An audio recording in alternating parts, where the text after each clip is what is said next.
लाखोला आलो, लाखोला काही दिवस घालवले. लाखोला नांदेडला गेलो, वर्ध्याला गेलो, नांदेडवरून लीडला गेलो, लीडवरून जालन्याला गेलो, जालन्यावरून उस्मानाबाद, उस्मानाबादवरून जळगाव, जळगाववरून धुळे, धुळ्यावरून शेजारचा तालुका जिल्हा नाशिक आणि नाशिकवरून आज या ठिकाणी आले. 6 वर्षाचे अनेक काम ठेवले. एक भूमिका मांडण्याचा प्रयत्न करतोय. कारण देशाची लोकसभेची निवडणूक झाली. या निवडणुकीमध्ये तुम्ही लोकांनी अतिशय चांगलं काम केलं आणि एक जबरदस्त शक्ती आम्हाला लोकांना दिली. लोकसभेचं आम्ही अधिक लक्ष दिलं होतं आणि त्याचं महत्वाचं कारण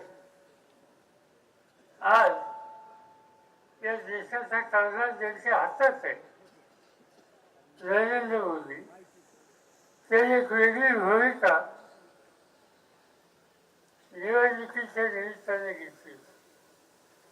आज देशाच्या लोकसभेचे एकंदर सभासद 540-45 त्याच्या आसपास आहे.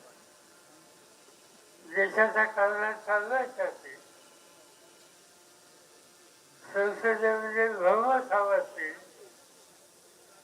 तर 300 खासदार असले तरी गरज लागते. मला आठवत आहे, नरसिंहांच्या नेतृत्वाखालचं सरकार होतं. त्या सरकारमध्ये मी संरक्षण खात्याचा मंत्री होतो आणि तेव्हा आमच्याकडे एकंदर खासदारांची संख्या 250-300च्या आसपास होती. तरी 5 वर्ष आम्ही लोक देशाचा कारभार करू शकतो. आणि हा अनुभव असताना आज मोदी साहेब सगळीकडे जातात आणि मला 400 खासदार निवडून द्या ही विनंती करतो. कशासाठी 400 आम्ही विचार करत होतो. नंतर आमच्या लक्षात काही गोष्टी आल्या. त्यांच्या डोक्यामध्ये डॉक्टर बाबासाहेब आंबेडकरांनी या देशाच्या जनतेला घटना दिली. त्या संविधानात बदल करायचा असेल तर अधिक खासदारांची गरज भासते. आज तो विषय नसताना पुन्हा 400 हा आकडा सगळ्यांच्या समोर देशासमोर मांडण्याचे काम मोदी साहेब करतात. त्याचा अर्थ त्यांच्या मनामध्ये त्याची दुसरी कल्पना आणि ती कल्पना किंवा माझ्या सगळ्यांच्या हिताची नसते. आणि त्याला उत्तर द्यायचं ठरवलं. ते काम एकट्या कोणी करत शकत नाही. आणि दिल्लीमध्ये बसून काही लोकांना एकत्र केलं. सोनिया गांधींना घेतलं, राहुल गांधींना घेतलं, मी स्वतः त्याच्यात होतो. बिहारचे मुख्यमंत्री नितीश कुमार यांना विनंती केली. दिल्लीचे मुख्यमंत्री अरविंद केजरीवाल यांनाही घेतलं. खाली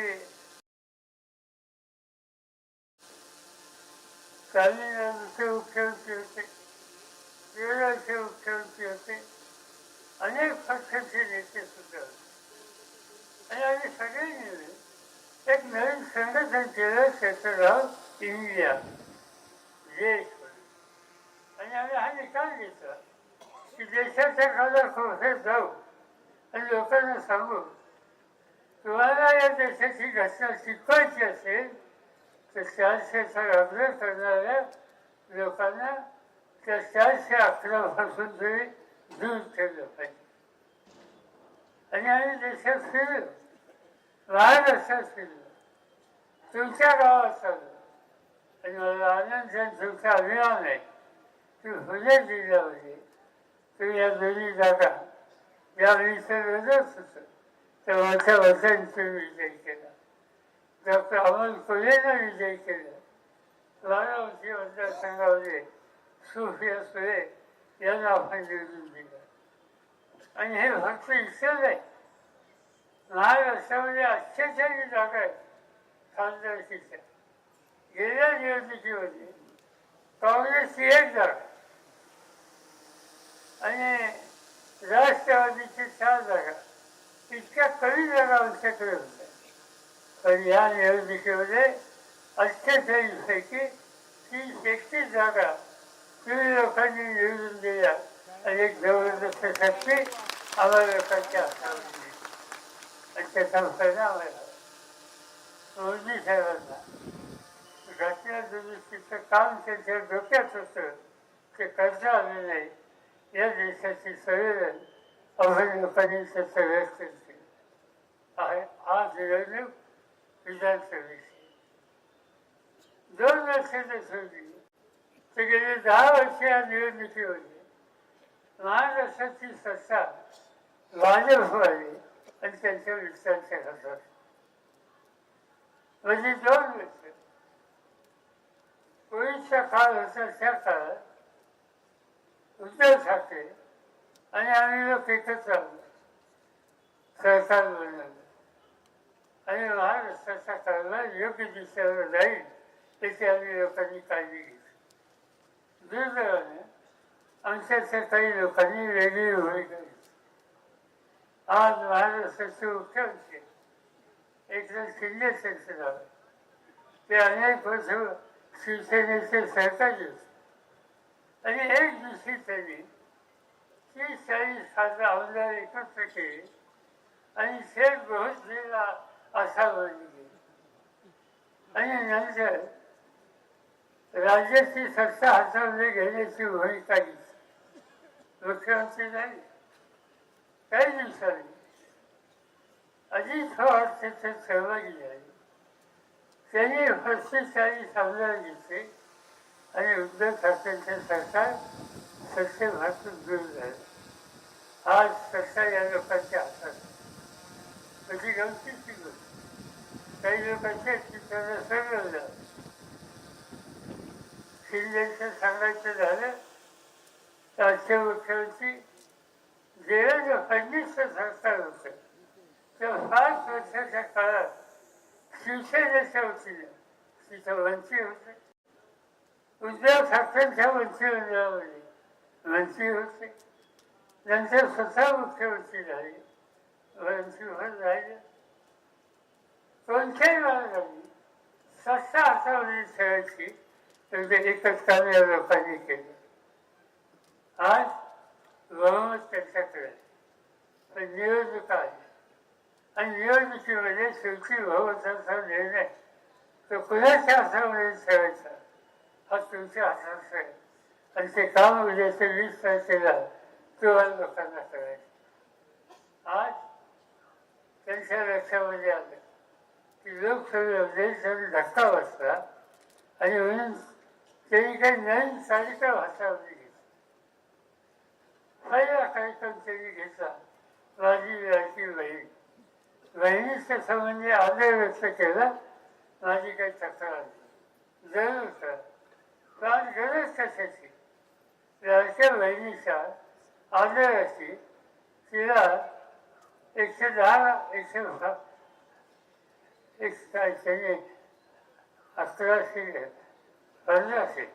1500 रुपये या रकमेची गरज अधिक आहे तर तिथे रक्षणाची गरज.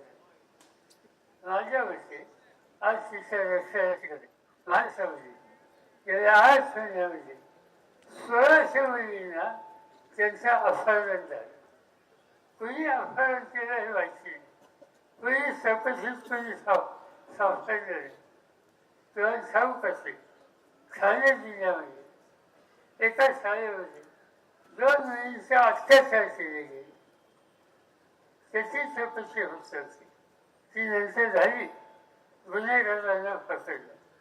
आज हे प्रकार महाराष्ट्राच्या अनेक ठिकाणी सतत होत आणि त्यामुळे आज मुलींना महिलांना भगिनींना कौतुक सिद्ध करून 1500 रुपये हातामध्ये ठेवायचे तर तिथं रक्षण राहील संरक्षण करता येईल अशा प्रकारची कामगिरी करायची. आणि आमच्या सगळ्यांचा आग्रह आहे की 1500 द्यायचे तुम्ही काय करायचं ते करा. आम्ही हे ठरवले एकच येईल. जर तुम्ही वर्षाचा आशीर्वाद दिला तर या राज्याच्या महिलांना आम्ही 3000 रुपये महिना देऊ. त्यांना स्वतःच्या फाया विमा करू, त्यांना एसटीचा भाग फुकट देऊ आणि त्यांच्या त्रास देणारे गुन्हेगारी करणारे जे कोणी असतील त्यांच्या अत्यंत सक्त कारवाई करू आणि भगिनीचं रक्षण करू. हा कार्यक्रम आम्ही व्यापारी हाताळला. दुसरा प्रश्न आमच्या शेतकऱ्यांच्या आत्महत्या. आज आत्महत्या ही गोष्ट नियम चालली. जो वेळी राजा कष्ट करतो, घाम करतो, अन्न पिकवतो, सर्व देशाच्या भूकेचा प्रश्न हा सोडवतो, तो वेळी राजा आज आत्महत्याचा तो जीव देतो. मला आठवत आहे यवतमाळ जिल्ह्यामध्ये माझ्याकडे शेती खातं असताना एका शेतकऱ्याने आत्महत्या केली. मला समजलं सासरे दिलं. प्रधानमंत्र्यांना घेऊन मी त्या ठिकाणी गेलो. ज्या घरात आत्महत्या झाली त्याचा खर्च उकळून गेला त्या ग्रस्ताच्या पत्नीला घेतलं. लहान मुलं लग्न झालेली मुलगी होती आणि तिला आम्ही विचारतो तुझ्या नवऱ्याने आत्महत्या का केली. ती विषयी काही उत्तर देऊ शकत नव्हती. रडत होती. मी समजून सांगितलं आणि तिने सांगितलं ते प्रकार व्हायचे नसतील तर तू सत्य आम्हाला सांग आणि काही ना काही ते केल्याचं झालं नाही. का तुझ्या नवऱ्याने आत्महत्या केली. तिने सांगितलं माझा नवरा शेतीत कसं घेणार होता. मूठ पीक कपाशीचं होतं. कापसासाठी वेळाला ते घेतलं. औषधांनी फवारणीची व्यवस्था केली. सोयासारखं पीक आलं त्यासाठी सोसायटीचं कर्ज काढलं होतं आणि ते झाल्याच्या नंतर पीक आल्यावर एक दिवशी अतिवृष्टी झाली आणि सोन्यासारखं पीक हे उद्ध्वस्त झालं. पुढच्या वर्षी काही ना काहीतरी केलं पाहिजे. लहानकाळी सोसायटी घेतल्या कर्ज फेडलं नाही त्यामुळे थकीत केलं आणि त्या ठिकाणी शेवटी खाजगी सावकाराच्याकडून कर्ज घ्यायचा प्रसंग माझ्या नवऱ्याला. कर्ज घेतलं, पुन्हा शासनाचे कापूस लावला आणि पुन्हा त्या वर्षी लावल्या नावाचा एक रोग येतो. तो कापसात झाला आणि सोन्यासारखं सगळं पीक गेलं. पीक गेलं तर कर्ज गेलं नाही. पीक गेलं सावकाराचं कर्ज कमी झालं नाही आणि एक दिवशी सावकार जाणार झाला आणि पैशाची वसुली मागायला लागला. देण्याची ताकद नव्हती. त्यांनी माझ्या घराची वांदी खुली बाहेर काढली. अभिनेचा पंचनामा झाला. मुलीचं लग्न झालं होतं. त्या ठिकाणी बदलं गेलं. माझ्या बायकाला सहन झालं नाही. तो दुसऱ्या दिवशी बाजारात गेला. इंजिनची वाशी घेतली. घरी आली. घसा झाला आणि जीव देऊन टाकला. कशामुळे घडले?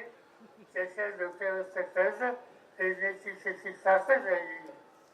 त्याच्या घराची भाजी खुली बाहेर निघाली. त्याचा अमृता पंचनामा झाला आणि ते त्याला सहन झालं नाही. त्यासाठी हा प्रसंग त्याच्यावर आला. आम्ही लोकांनी जाऊन त्याचा विचार केला. काहीतरी केलं पाहिजे. या देशामध्ये मध्यंतरी 16 उद्योगपती आहेत. त्या 16 उद्योगपतींच्या डोक्यावर जवळपास 18,000 कोटीचं कर्ज होतं आणि आजच्या केंद्र सरकारने ते कर्ज माफ केलं. त्या 16 उद्योगपतींचं कर्ज माफ होतं आणि कार्याची इमान राखणार राम रावणार हा शेतकरी या कर्जात संकटामध्ये आला तर त्याला थकबाकीला लागलं. त्याच्या घराची वाली कधी बाहेर काढली.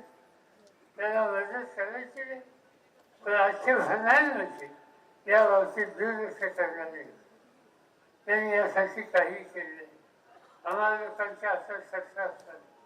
मला असंच आहे, आजकालच्या केल्याच्या नंतर केंद्र सरकारच्या वंचित मी स्वतः ठराव आणला आणि देशाच्या शेतकऱ्यांच्या डोक्यावरचं कर्ज हे माफ करायचा निर्णय घेतला आणि खरंच संसदेने 71,000 कोटीचं कर्ज त्यावेळी माफ करून टाकले. शेतकऱ्याला कर्जातून बाहेर काढली. अशी अवस्था नाही. शेतकरी अडचणीत, शेतीवाल्याच्या किमती घसरल्या, अशा काही गोष्टीच्या किमती ठीक आहे, पण काय अवस्था ती काही नसते.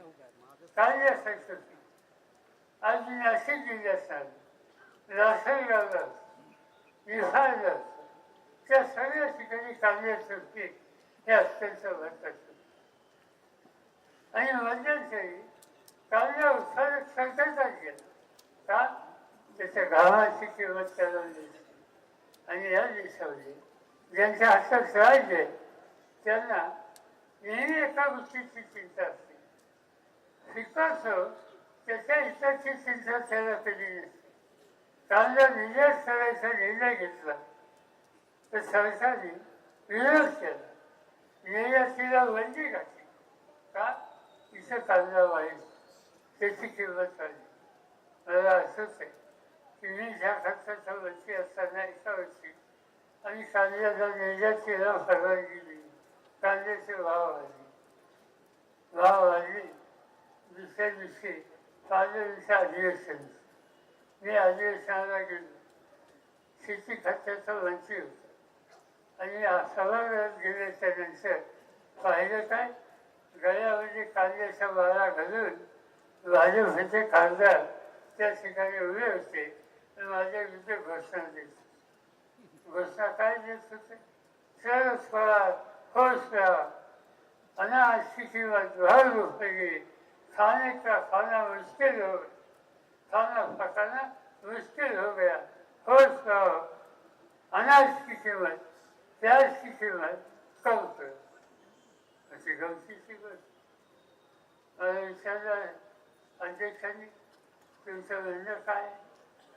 मी स्वच्छ सांगतो, कांदा हा जिल्ह्यात शेतकऱ्याचं पीक आहे. वर्षात 1-2 हंगाम येतात, 2 पैसे कधीतरी मिळतात. त्या शेतकऱ्याला कधीतरी 2 पैसे मिळाले की एवढं कांद्याची वाढ गळ्यात घालून दंगा करायची काही आवश्यकता नाही. आणि स्वच्छ सांगतो, तुम्ही कांद्याची वाढ घाला, जसं कांद्याची वाढ घाला, शेतकऱ्याची किंमत मी कमी होऊन देणार नाही नाही नाही त्यांची किंमत दिली. असा निकाल त्या ठिकाणी घ्यावा लागतो. आजच्या सरकारला ही भूमिका मान्य आहे. ते शेतीवाल्याची किंमत वाढायची नाही हे भूमिका घेतली. आजकाल सत्यशीलने कारखान्याचं सांगितलं. कारखाना तुम्ही उत्तर निश्चित चालवता. देशाच्या साखर धंद्यावर माझं अधिक लक्ष अनेक वर्ष होतं. या देशामध्ये साखर धंद्यामध्ये संशोधन करणारी जी वसंतदादा संस्था आहे त्याचा मी अध्यक्ष आहे. जरूर या कामाला आम्ही मदत करतो. प्रश्न मानतो. मध्यंतरी साखरेची किंमत खाली घसायला लागली. आम्ही लोकांनी मागणी केली की निर्यात कर. जगात जिथं साखर पाहिजे तिथं महाराष्ट्राची देशाची साखर पाचा निर्यात झाली तर किमती वाढतील. किमती वाढल्या तर ऊसाची किंमत वाढली आणि ऊसाची किंमत वाढली तर शेतकऱ्याचा संसार केले. आणि त्यासाठी हे केलं पाहिजे. मोदी साहेबांनी विरोध केला, निर्यातीवर बंदी घातली आणि ऊस उत्पादकांच्या संसाराला एक प्रकारचा अडथळा निर्माण. अशा कितीतरी गोष्टी आहेत. त्या गोष्टी एवढेच सांगतात. आजचे राज्यकर्ते शेतकऱ्याच्या हिताची जपणूक करतात असं दिसत नाही. आणि जो शेतकऱ्यांच्या हिताची जपणूक करत नाही त्याच्या हातात आम्ही सत्ता देणार नाही. त्याचा पराभव करू आणि ती भूमिका या निवडणुकीमध्ये आपल्या सगळ्यांच्यासाठी आणि त्यासाठी या ठिकाणी सत्यशीलची ओळख झाली. त्यांच्या वडिलांनी कारखाना चालवला, ते स्वतः आम्हाला लोकांच्यावर खासदार असते. अलीकडच्या काळामध्ये ही जबाबदारी सत्तेशीने घेतली. तुम्हाला लोकांनी त्यांना सहाय्य केलं आणि महाराष्ट्राच्या सगळ्या कारखान्यावर तुमच्या कारखान्याचं आज नावलौकिक सर्व देशामध्ये आहे. त्याचा मला त्याचा उल्लेख त्यांनी असता केला. तिन्ही देशाचा शेती खात्याचा मंत्री असताना दरवर्षी उत्तर कारखाने कोण चालवतो याचा अभ्यास केला जातो. त्यांना बक्षीस दिलेलं असतं. आम्हाला लोकांच्या हातून ते दिलेलं असतं आणि मला अनुभव आहे की ज्या ज्या वेळेला बक्षिसाच्या कार्यक्रमाला मी गेलो त्यावेळेला बक्षीस ज्यांना मिळाला त्या यादीमध्ये तुमच्या कारखान्याचं नाव हे सुरू केलं होतं. तुमच्या चेहऱ्याचं नाव होतं. मला अभिमान असतं की माझ्या राज्याचा एक तरुण प्रतिनिधी कारखाना उत्तम चालवतो आणि देश पातळीचं बक्षीस घेतो. आपल्या सगळ्यांना अभिमान असावा असं प्रकारचं काम आज त्यांच्याकडे होतं आणि त्यासाठी असं नियोजन पाहिजे. आणि सगळं निवडणुकीची सूत्र निवडणुकीतून तिकीट आणि निश्चित दिल्यानंतर नियोजन आणि त्यानंतर महाराष्ट्राच्या विधानसभेत प्रतिनिधी म्हणून पाठवणं यासाठी आम्ही त्यांचा विचार केला. यापूर्वी सुद्धा माझं लक्ष होतं. मला असंच आहे की वरदक्षिण केली आमची सहकारी माझ्या वरच त्यांनी काम केलं. हा ते सहकारी आणि साथ दिली. त्यांच्यानंतर त्यांचे चिरंजीव यांनी काम करावं अशा प्रकारची अपेक्षा माझी स्वतःच्या अनेकांची होती. आणि दुर्दैवाने त्यांनी वेगळा रस्ता घेतला. कधी माझ्याबरोबर कधी दुसऱ्याबरोबर. आणि शेवटी अलीकडच्या काळामध्ये त्यांनी ज्या लोकांनी आजपर्यंत आपल्या विचाराला आपल्या वडिलांच्या विचाराला साथ दिली शक्ती दिली त्यांच्यावरचा संसर्ग हात जे स्वच्छ होतात चुकीचं राजकारण करतात त्यांच्यावर जायचा निर्णय त्यांनी घेतला. मी आपल्याला स्वच्छ सांगू इच्छितो की आज स्वच्छ होणं त्याला अक्कल लागत नाही. एखादी गोष्ट उभी करणं त्याला अक्कल लागते. एखादी गोष्ट उद्ध्वस्त करणं त्याला अक्कल लागत नाही. आणि जिथे अक्कल नाही अक्कल लागत नाही याची अक्कल ज्यांना होत नाही त्या लोकांना त्यांची जागा दाखवण्याचा निकाल घ्यावा लागतो. आणि उद्याच्या निवडणुकीमध्ये जिल्हा तालुक्यातल्या सगळ्या माझ्या बंधू भगिनींना माझ्या आग्रहाने सांगेन की या तालुक्यामध्ये आज इथं राजकारण चुकीच्या रस्त्यावर न्यायचं काम तुमच्या जुन्या आमदाराकडून होत असेल तर त्याचा निकाल मला घ्यावा लागेल. आणि तो निकाल झाला सुद्धा नाही. उद्याच्या निवडणुकीवर त्यांच्या हाताची सत्ता ती काढून घ्यावी लागेल आणि सांगावं लागेल हा शिवछत्रपतींचा महाराष्ट्र आहे. शितुरी जो करतो धोकेबाजी करतो त्याला शिवछत्रपतींनी कधीही माफ केले. आज ती अवस्था तुम्ही करून ठेवली आणि फंड फिरतात लोकांची फसवणूक. आपल्या सहकार्याला साथ न देण्याची भूमिका या रस्त्याने तुम्ही जात असाल तर हा जिल्हा तालुका शिवाजी महाराजांचा तालुका त्यांच्या विचाराचा तालुका त्या विचाराला भूमिका घेणारा लोकांचा हा तालुका स्वस्त बसणार नाही. तो उद्याच्या निवडणुकीमध्ये त्यांची जागा काय ही दाखवली सांगावं. मला मनापासूनचा आनंद आहे. या स्थितीमध्ये शिवसेना असेल काँग्रेस पक्ष असेल राष्ट्रवादी असतील अन्य सरकारी असतील सगळ्यांनी एक दिशेने या भूमिकेला फाशीला द्यायचं सगळं. आणि आनंद मला एका गोष्टीचा आहे की सत्यशील सरकार एक तरुण कार्यकर्ता जो आज तुम्हा सगळ्यांचं नेतृत्व करण्याच्यासाठी तुमच्यासाठी कष्ट करण्याच्यासाठी तुम्हाला जीवाभावानं साथ करण्याच्यासाठी आज या ठिकाणी आला तर मोठ्या माणसाने तुम्ही विजय केलं पाहिजे. त्याबरोबर अन्य पक्षाचे लोक आहेत, शिवसेनेचे लोक आहेत, शरदराव यांच्यासारखे सहकारी आहेत, अनेकांची नावं घेतात ती. या सगळ्यांनी या संकटाचं परिस्थिती ठेवली, अशी एकी ठेवली, जबरदस्त शक्ती दाखवली आणि सत्यशीला निवडून आणण्यासाठी तेव्हा सगळ्यांची तयारी आहे. ही भूमिका आम्हा लोकांच्या समस्येने मांडली, त्याबद्दल तेव्हा सगळ्यांना अंतःकरणापासून धन्यवाद देतो. आणि आता उत्तर 6 दिवस जे काय आहे त्या 6 दिवसामध्ये रात्रीचा दिवस करा, लोकांना समजून सांगा, खून त्यांना सांगून सांगा, तुतारी वाजवणारा माणूस त्याचं महत्त्व सांगा आणि निवडणुकीमध्ये हा तालुका इतिहास बनवणार आहे. या प्रकारची भूमिका सगळं महाराष्ट्राला कळेल ही काळजी तुम्ही घ्या, एवढंच सांगतो. पुढच्या सभेला जायला परवानगी घेतो. जय हिंद, जय महाराष्ट्र. तमाम महाराष्ट्राची जनता आता अभिमानाने सांगत आहे, तमाम महाराष्ट्र